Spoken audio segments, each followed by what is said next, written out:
Om Sahanavatu Sahanau Bhunaktu Sahaviryam Karavavahai Tejasvinavadhitamastu ma Vidvishavahai. Om Shanti Shanti Shanti. Om Purnamadah Purnamidam Purnat Purnamudachyate Purnasya Purnamadaya Purnamevavashishyate. Om Shanti Shanti Shanti. Shruti Smriti Purananam Alayam Karunalayam Namami Bhagavat Padam Shankaram Lokashankaram Shankaram Shankaracharyam Keshavam Badarayanam Sutrabhashya Krutau Vande Bhagavantau Punah Punah Ishvaro Gururatmedi Murti Bheda Vibhagine Vyomavad Vyapta Dehaya Dakshinamurtaye Namah. Om Parthaya Pratibodhitam Bhagavata Narayanena Swayam Vyasena Grathitam Puranamunina Madhye Mahabharatam Advaitamritavarshinim Bhagavatim Ashtadashadhyayinim Ambatvāmanusandadhāmi Bhagavad Gīte Bhavadveshinim Yam Brahma Varunendra Rudra Marutah Stunvanti Divyaistavaihi Vedai Sangapadakramu Manishadaihi Gayanti Yam Samaga Dhyanavasthita tadgatena manasa Pashyanti yan yoginaha Yasyantanna vidussura suraganaha Devaya tasmai namah.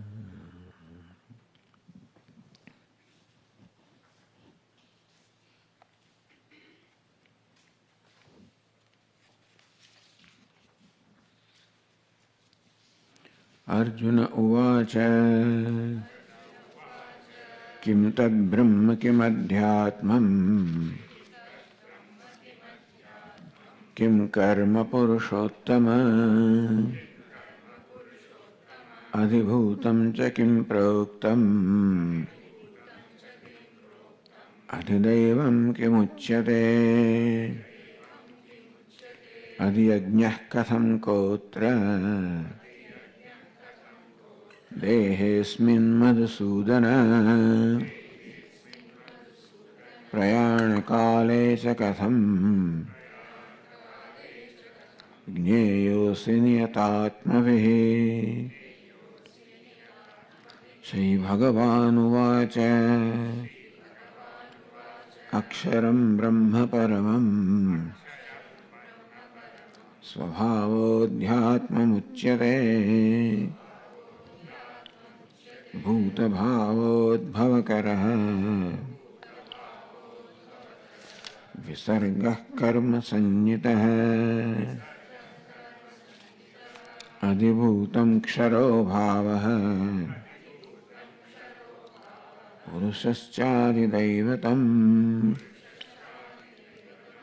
Adhiyajñohamevatra Dehe dehavritam vara Antakale ca mameva Smaran muktva kalevaram Yah prayati samadbhavam Yati nastyatra samshayah.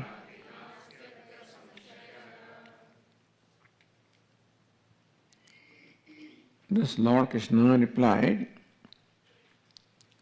6 questions of Arjuna in the 2 verses, 3rd and 4th. From the 5th verses now, Lord Krishna elaborates, Jnayosi niyatatmamihi antakale. O Lord, how are you to be known even at the time of death? Niyatatmabhihi, by those who have mastered their Atma or the mind, who have complete control over their mind. Meaning, by those who have complete control over mind, you are to be known at the time of death. The reason why the time of death is mentioned is that is when the maximum struggle goes on, where one wants, there is a battle with the death. One doesn't want to depart from this body, wants to hold on to the life. That's a natural instinct. And therefore, during that battle, not only that, but the body is failing, the prana is failing.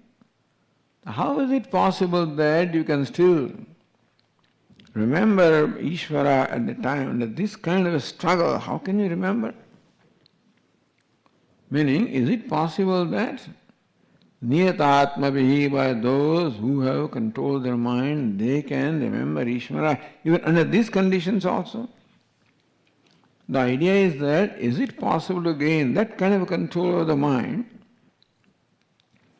when one can remember Ishvara even under these most challenging conditions? It is almost impossible, but it is possible.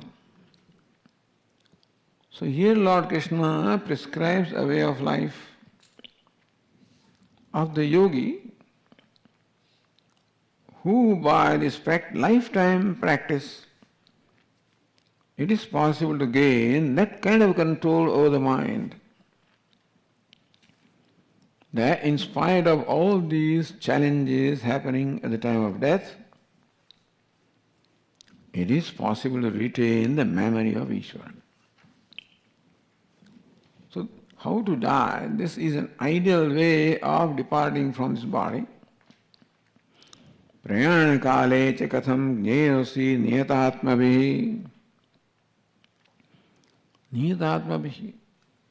Those who completely control their Atma or the mind, prayana kale cha, even at the time of death, katham jnyosi, how are you to be known, how are you to be remembered?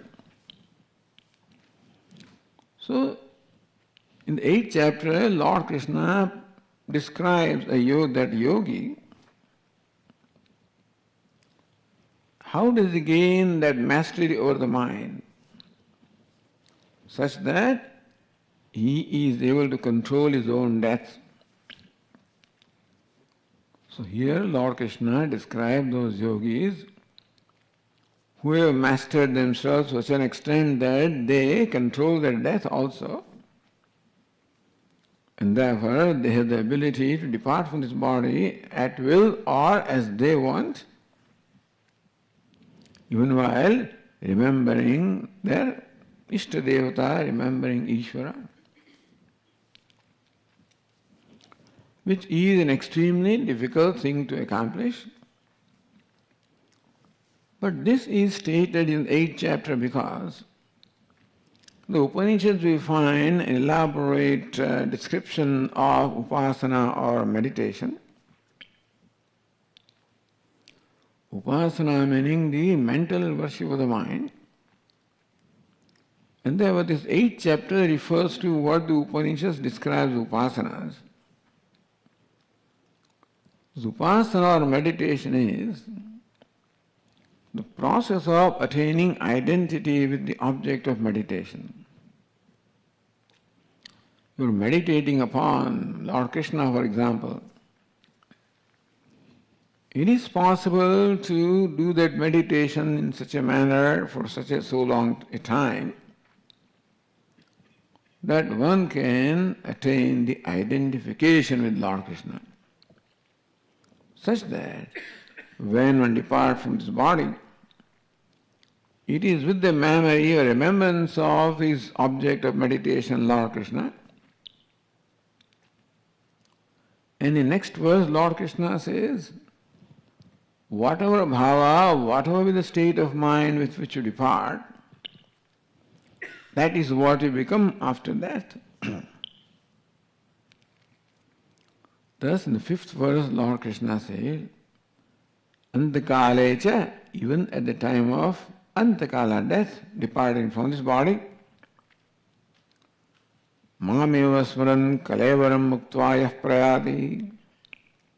Yah prayati, who depart from this body, kalevaram muktva, giving up this body, Mameva smaran, remembering me alone, one who departs from this body, Sahamad bhavam yati, he attains mad bhavam, my state, identification with me, becomes me. Natra samshaya, Lord Krishna says, there is no doubt about this.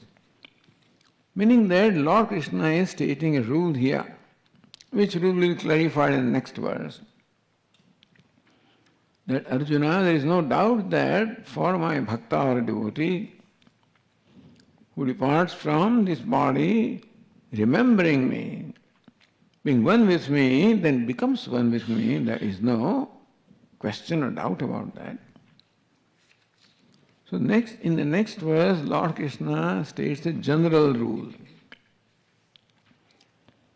In the 5th verse, Lord Krishna stated a particular situation that when the yogi departs from his body remembering me, he attains me.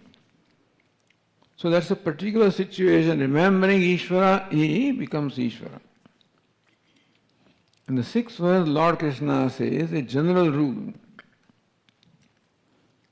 that it's not only with reference to Bhagavan or Ishvara that he becomes that, but whatever it is that he remembers while departing is what he becomes. So 6th verse is the general rule which Lord Krishna says. So let us read that verse. Yam yam vapi smaran bhavam Tyajatyante kalevaram tam tamevaiti kaunteya sada tad bhava bhavitah.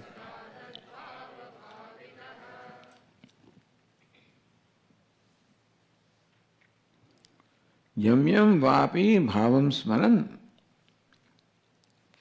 ante kalevaram tejati. Yam yam vapi bhavam smaran. So whatever is bhava, whatever is the state of mind that this yogi enjoys,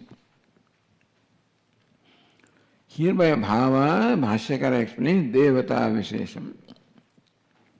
So whatever it is that he has been worshipping throughout his life, whatever it is that he has been meditating throughout his life,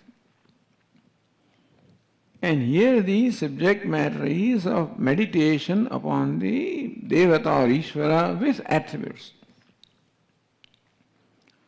Meditation involves generally the meditator as well as the meditator, the object of meditation. Thus in meditation, usually we accept the duality between the meditator and the object of meditation, dhyata and dhyaya. And that meditation can become such that ultimately dhyata becomes dhyaya. Meaning that if this is pursued for a great length of time, then it is quite likely that the meditator completely loses himself and becomes one with the object of meditation. Now that is the ideal of meditation. That ultimately the meditator, the dhyata, the yogi, becomes one with the object of meditation, with the dhyaya vishaya.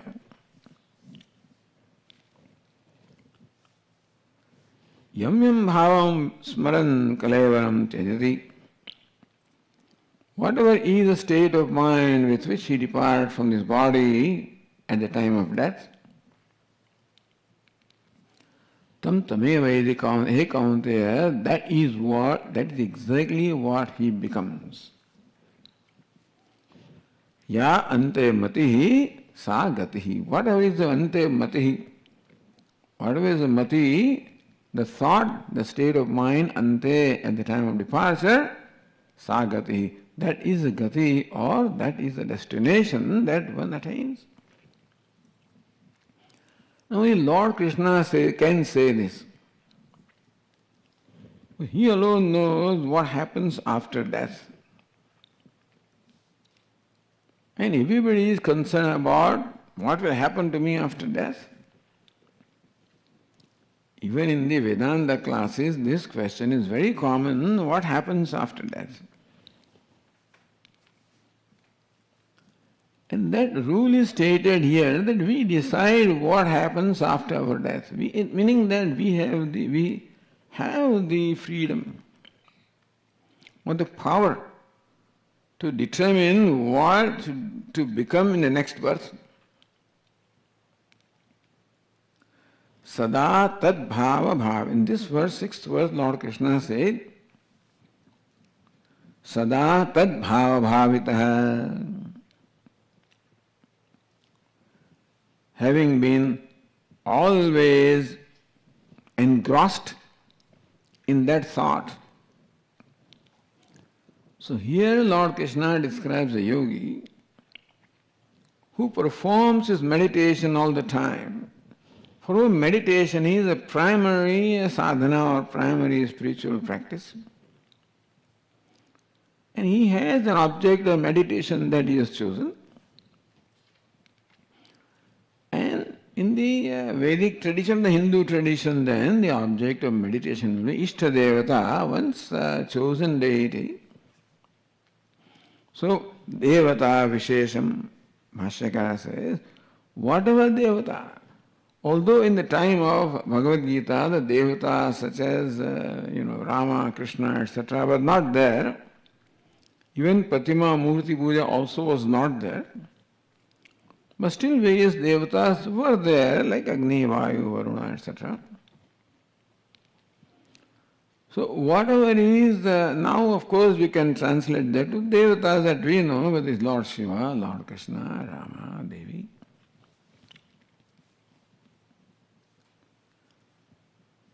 Nowadays the meditation is made somewhat simpler.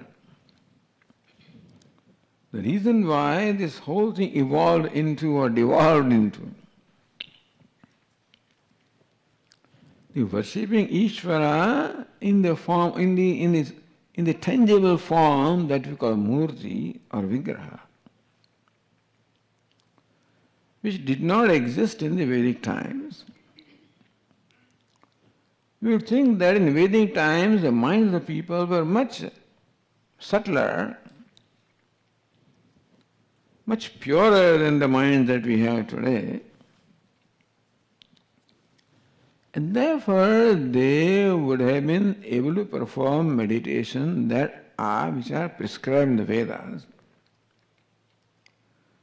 which are usually meditations upon Ishvara. Ishvara was always the object of meditation,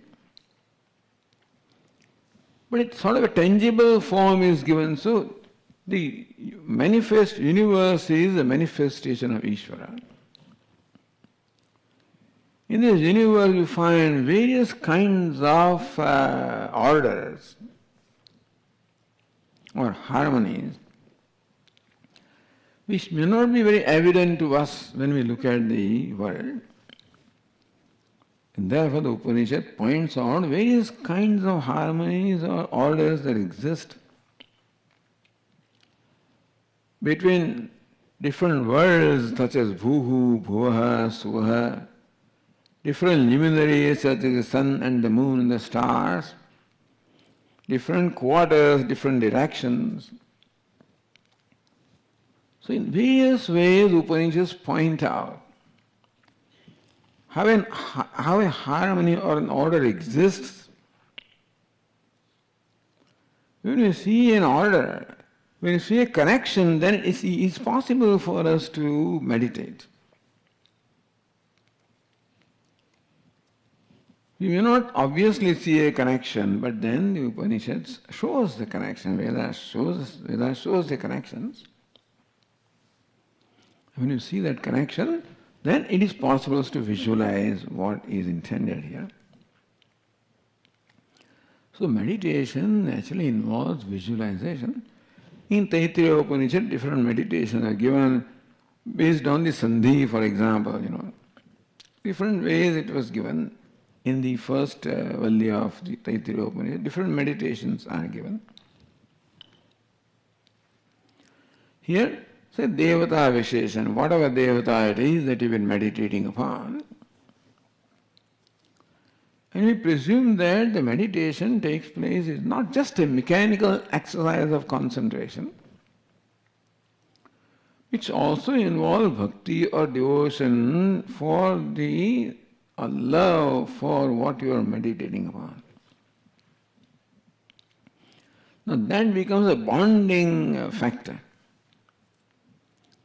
What binds us with the object of meditation is the love or the devotion that we have with what we are meditating upon. That is what in fact binds our mind with the object of meditation, Ishtadevata.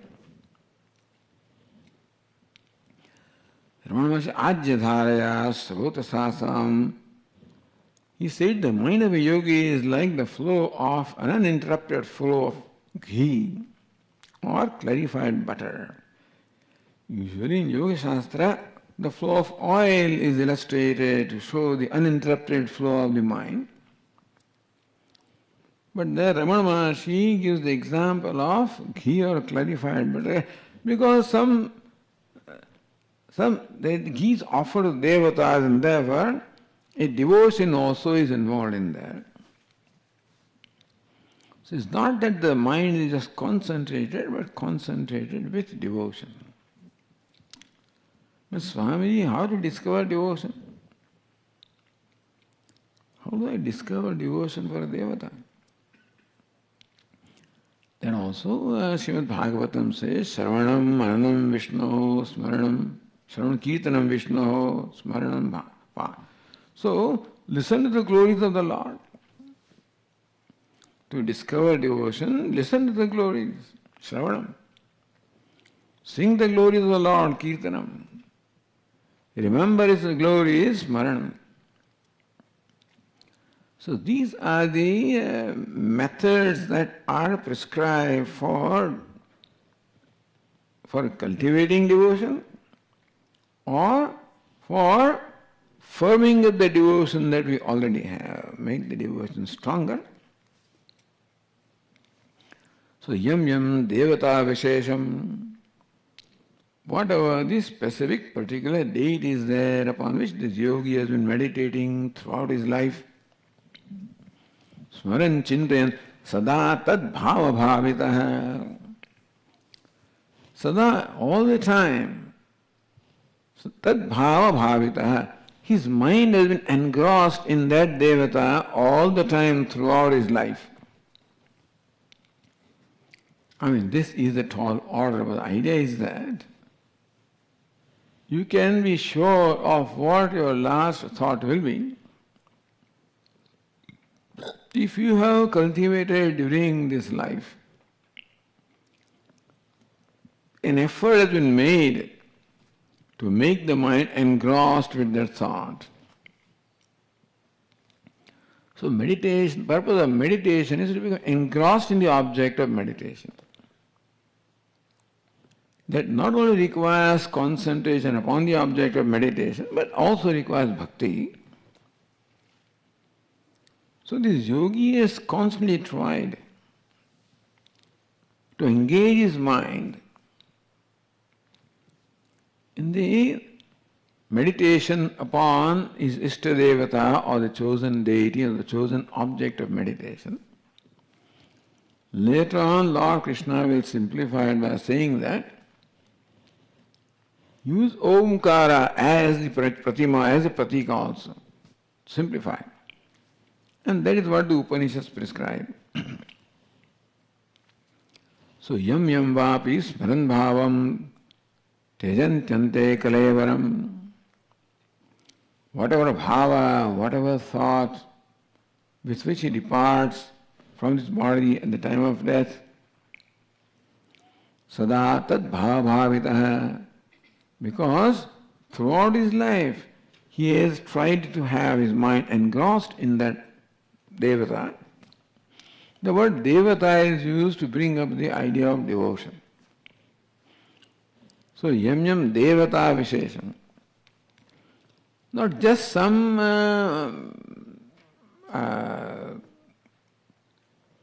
let us say unconnected object, some object with which you have no connection at all. Therefore, devata vishesham, Bhashyakara says. It is a form of Ishvara. When you meditate on Ishvara, then there is of course that puja bhava is there, the reverence is there, bhakti bhava is there. You accept yourself as a meditator and place the Lord at a higher altar. So this is what is prescribed in the Hindu religion, in all religions one way or the other, but specifically. All these things are very highly developed in the Vedic culture. You may find traces of this in all the cultures. You find statements like this in other scriptures also. But the way it has been developed in the Vedic culture is something very unique. Tam tamava eti kaunteya sadatad bhava bhavitaha. So what will be the last thought? Whatever thought it is that I have entertained throughout my life. How to entertain a given thought? By deliberately thinking that thought. How do I deliberately think that thought? By placing an object of thought before my mind. What is the object of thought? The object of thought is one for whom I have love and devotion, ideally. Well, that is what motivates my mind to think about that. And this is the basic principle of the meditation that our scriptures prescribe. Tam tameva edi kaunteya. Hey kaunteya, that is what that bhava, that state of mind is what he attains even at the time of departure from this body. So what this one says there is that it is possible for us to determine what my last thought or the state of mind will be. Meaning that here Lord Krishna teaches how to die. But that is being taught by teaching how to live. Sada tad bhava bhavitaha, being always engrossed in that thought. So how do we accomplish that? Sada tad bhava bhavitaha. Having been always engrossed in that thought. So since that is what determines what the last thought is, it is what determines what your subsequent destination is going to be. Therefore, what should we deliberately do? And that is what is stated in the 7th verse. Tasmat sarveshu kaleshu Mamanusmara yudhya cha Mayyarpitamano buddhi Mame vaishyasya samshayah.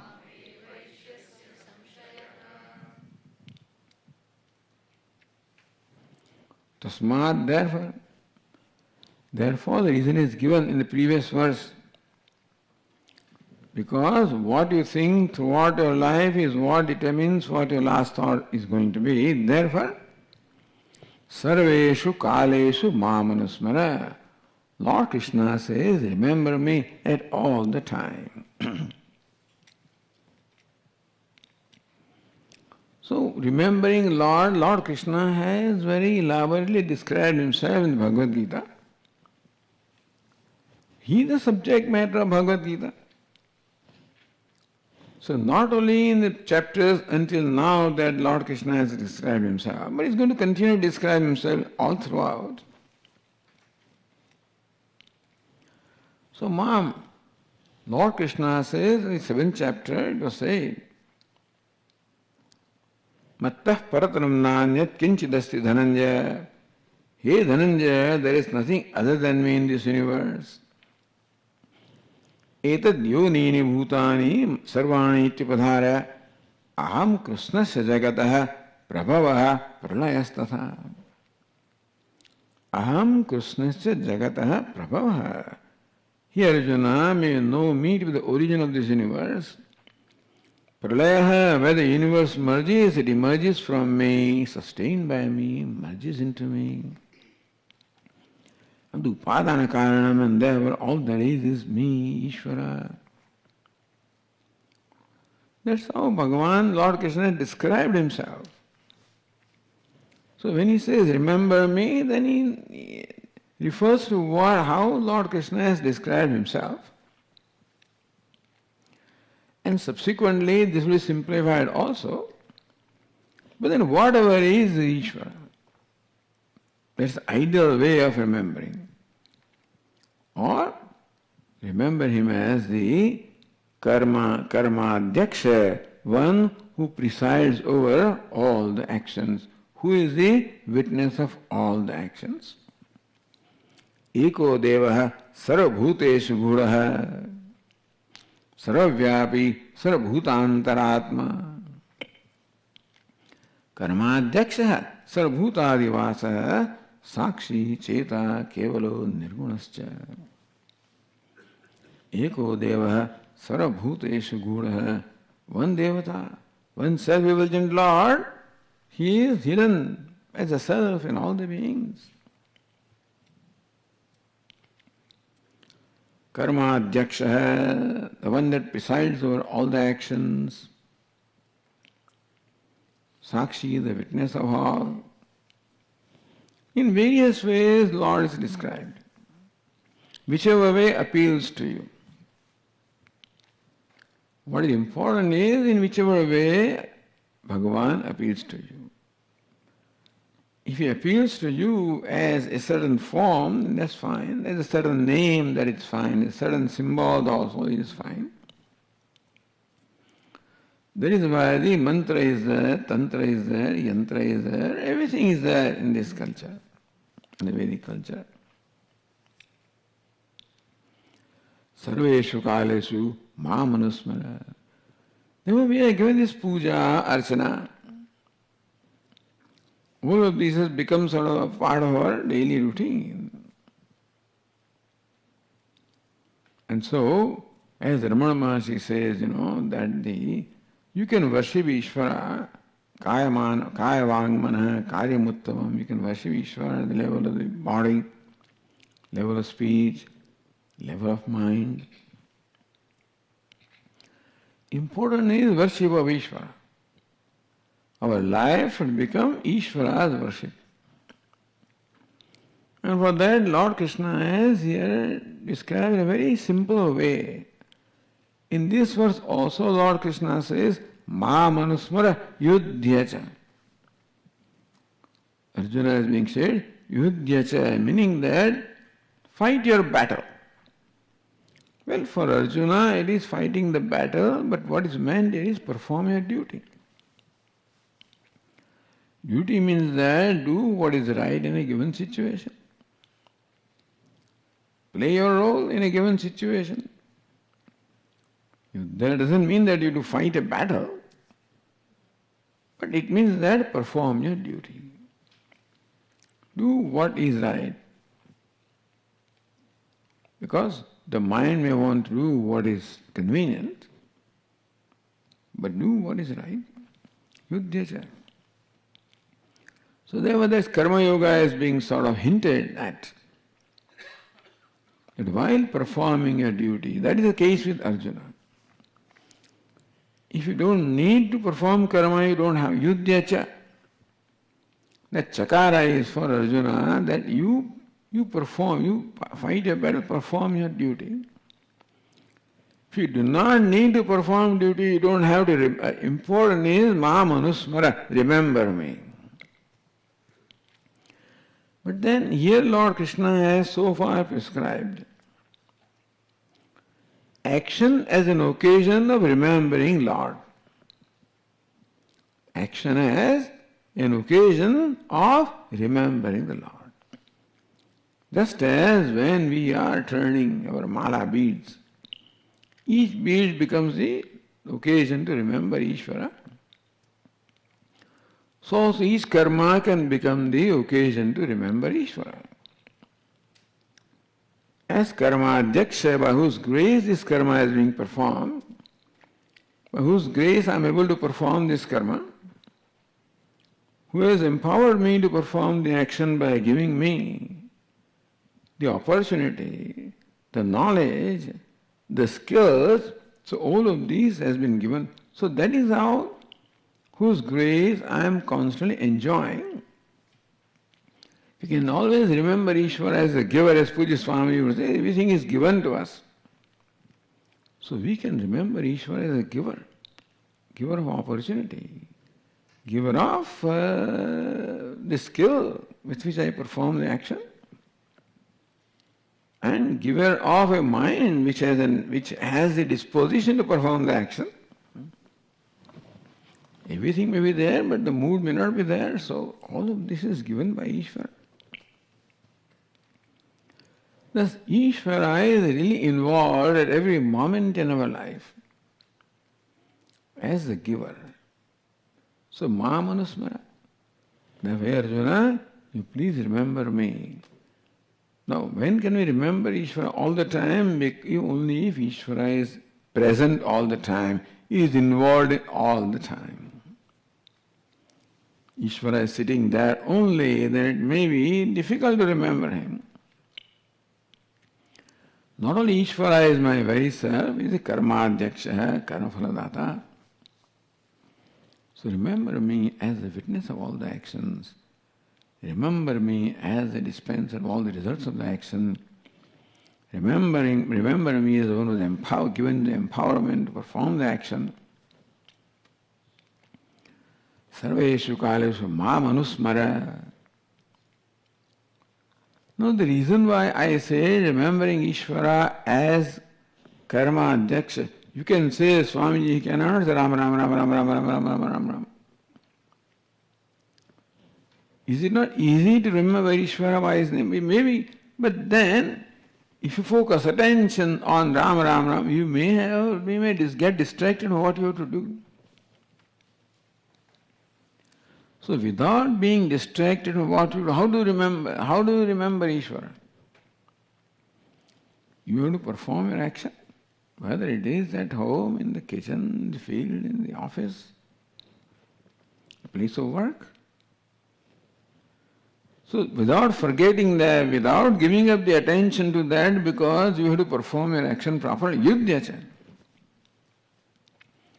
So here remembrance of Ishvara must accompany also performance of action properly. That can be done if Bhagavan or Ishvara is involved in the action that you are performing. How is involved? As karmadhyaksha, as the very witness of the action, as the one that is empowered, as I just said, who has empowered me to perform the action, given an opportunity to perform the action. Remember him? So you don't have to forget action to remember Lord. The idea is that if you remember Ram, Ram, Ram, Ram, Ram, then perhaps my mind may get distracted from what you are doing. But how to remember Ishvara when you are doing what you are doing? As Ishvara is involved in what you are doing. Ma manusmara, remember me. Meaning that let the corner of your mind always be focused on me as enjoying the grace. You are enjoying constantly grace of Ishvara. So how to remember Bhagavan? Well, perhaps simple way of remembering is remember, that you are constantly enjoying His grace. And I just said, who has given you opportunity to perform action. If you look upon action as an opportunity, if you look upon that as a burden, then it's a different thing. But if you look upon action as an opportunity to contribute, everything that I am required to do is an opportunity to make my contribution in the scheme of things. It does not matter what I do. I may be a sweeper, I may be a chief executive, I may be a president of the United States, from the lowest of the kind of work, the highest. That everybody ultimately, in one way or other, contributes to the scheme of things. And without that contribution, the thing will be incomplete. A sweeper also contributes. If he doesn't do what he is required to do. In Paris, I agree with all kinds of strikes taking place. There are mounds and mounds of garbage in Paris, imagine, in France. So if those people do not do their job, you can see what can happen. In short, whatever is my share. And therefore, in Karma Yoga, there is no sense of competition. No work is superior, no function is superior, no function is inferior. This is called dignity of labor. Whatever I do there's a dignity. A sweeper has a dignity, and a lathe worker has a dignity, an accountant has a dignity, a salesman has a dignity, an executive has a dignity, chief executive, everybody has a dignity. Not that just because I'm a sweeper that I'm nobody. Sweeper also is, I don't mean arrogant or proud, but certainly has a self-respect for what I'm doing. This is what we find in the United States. And this many years ago, I remember. You go to a floor shop also, and that lathe worker also, with pride, self-respect, shakes hands with the chief executive taking round. He's not arrogant, he's not pride, but he's still self-respect. Respect what you do, then you can respect yourself. So this is how Ishvara comes into our life. If there is no respect for what I am doing, I can't bring in Ishvara. If I do not respect I who is doing it, also I cannot bring Ishvara. When my mind is at rest, is in harmony, that there is self-acceptance of what I am doing, that the one who is doing, and the acceptance of what I am doing. So a karma yogi is an acceptance. Not pride, but also an awareness and also a respect for whatever role he has to play. Whatever he has to contribute. And therefore anybody can be karma yogi. What matters is not what a person does, how a person does. Is what attitude a person does. Tasmat sarveshu kaleshu mamanusmara. Therefore, yudhyacha. Here, Arjuna, make yuddha. Make your duty. Make your day-to-day action as the occasion of remembering me. Just as turning the beads becomes an occasion, maybe karma becomes an occasion. Mamanusmara yudhyacha. This is the theme that Lord Krishna keeps on presenting. So, how one offers his action as an archana to the Lord. Mayi arpita mano buddhihi. So by doing that, what happens? Mayi arpita manaha buddhihi. Yasya saha. By dedicating your mind and intellect to me, Meaning for remembering Ishvara, you require both the buddhi as well as the mind. Buddhi brings in the understanding of Ishvara as to how Ishvara is involved as karma, dhyaksha, karmaphala data, etc. And mind brings in the devotion. By buddhi, let us understand the thinking faculty, the knowing faculty. By mind, we may say it is the feeling faculty. So both the thought or understanding that the buddhi has, the feeling that the mind has, both of them should go in. So do whatever you do with feeling. Sometimes that doesn't happen. Swamiji, I stand in front of Dakshinamurti, nothing happens to me. So feeling. But anyway, still keep doing it. The idea is that even in performing action also, it is not something mechanical, something in which you are involved. And that happens when you respect what you do and you are happy with what you do. If what I am doing is a burden to me, then this is not possible. I cannot remember Ishvara. Mayarpita manobuddhihi. Become one whose manaha, the mind, the emotional faculty, buddhi, the intellect, the thinking faculty, knowing faculty. So this they talk about the mindfulness. So here also, while Lord Krishna says that yudhyacha, while performing the action, may your mind as well as intellect also be involved in that. Not that your mind is somewhere else, you are doing something here. Intellect means understanding of how Ishvara is involved here. And mind is thinking about that, focusing upon that, with a feeling. So, no, this is a big thing actually. I mean, what Lord Krishna describes in simple words.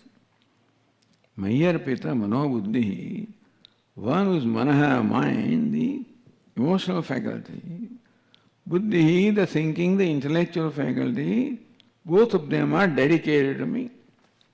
So become one who loves me.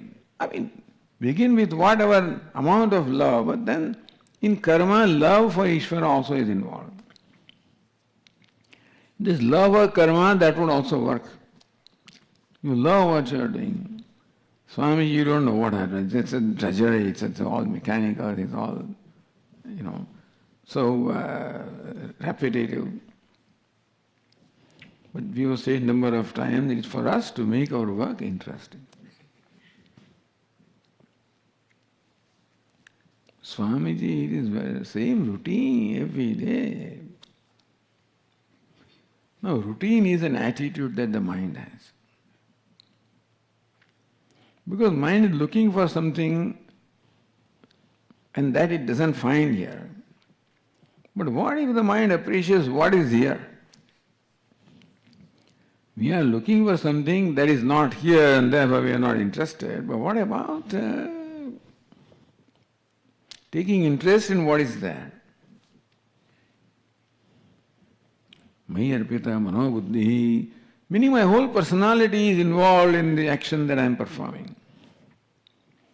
Then alone action can become an occasion of remembering Ishvara. And remembering Ishvara, not merely remembering mechanically, remembering Ishvara, also feeling with devotion. Mayarpita manobuddhi. Mana means our feeling faculty, which is where we have the feeling for Ishvara. Buddhi, our thinking and knowing faculty, where we have understanding of Ishvara. So that is a very enlightened way of performing karma. Yudhyacha, perform an action, but all the time keeping me in mind. Why? I always have the right understanding of me and feeling, because I recognize what I am doing for you or what Lord is doing for me. That will bring about a feeling how everything is given to me without asking. how all the time I am enjoying the favor of Ishvara. In that if you see, he is concerned for me, then Bhagavan is a concern for me. He cares for me. Swamiji, maybe easier for you to say, but that we don't find that in our life, that he cares for me. With kind of unpleasant experiences that we have, sometimes we feel that Ishvara is, is not cruel, but I don't think that I am in the radar of Ishvara or something. But Mayarpita, that's where the mind has to discover. So Lord Krishna says in Karma Yoga, not that you just perform karma, not that you perform what is to be done, but then Mayarpita Manobuddhi. Your mind as well as feelings and understanding both are involved here. And that's how you remember me, recognize me. Mameva eshyasi asamshayah. So, earlier verse says, sada tad bhava bhavita. Because his mind was absorbed or engrossed in the Ishvara, how to make the mind engrossed? By making karma as an occasion for remembering Ishvara. Making karma as a means of trying to make our mind engrossed in Ishvara. May require a lot of practice, but here how karma, therefore you don't have to take time out. If I don't have time, Swamiji. So busy to perform my puja, etc. So they make this karma itself their puja in this manner. Mameva ishyasi asamshaya. There is no samshaya, no doubt that you will ishyasi come to me. So our Puja Swamiji would say, look, Lord Krishna is not giving you a promise or something like that. He is just making a statement of fact. Because whatever is your thought at the last time is what you become. And whatever is your thought, constantly your thought last time, that rule has been already stated. Therefore, there should not be a doubt that you will reach me, you will become me, asamshaya. There is no doubt about that at all.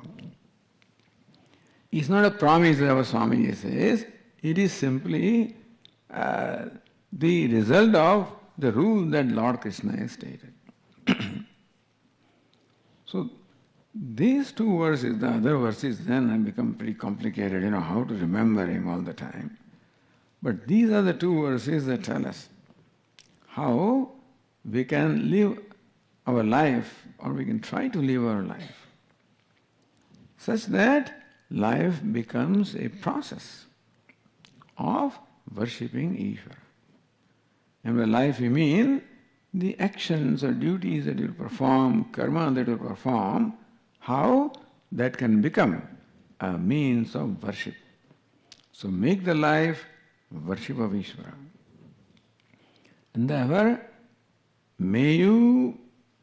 this is where the buddhi and mana have to come as to how the routine, mundane things I am doing, Swamiji.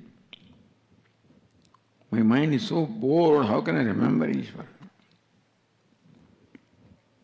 And so, again, remembering this, so how is Ishvara is involved? Swamiji, this is all I am doing. This is what I do whole time. So monotonous. But at least somebody has given you the eyes with which you can see, given you the skill with which you can do, given the ability, given the opportunity. Even in simple things, a lot of things are involved.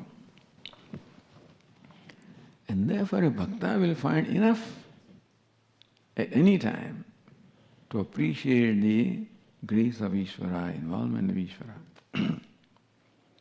And so thus, how to be constantly aware of Ishvara, imbibe our mind in Ishvara, is the method given here by the Lord, and we'll continue discussion. We'll take a break here. I will continue discussion. Om Purnamadah Purnamidam Purnat Purnamudachyate Purnasya Purnamadaya Purnameva Vasishyate.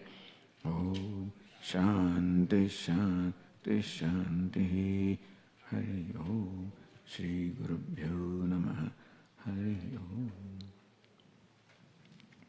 So come back at 11:35.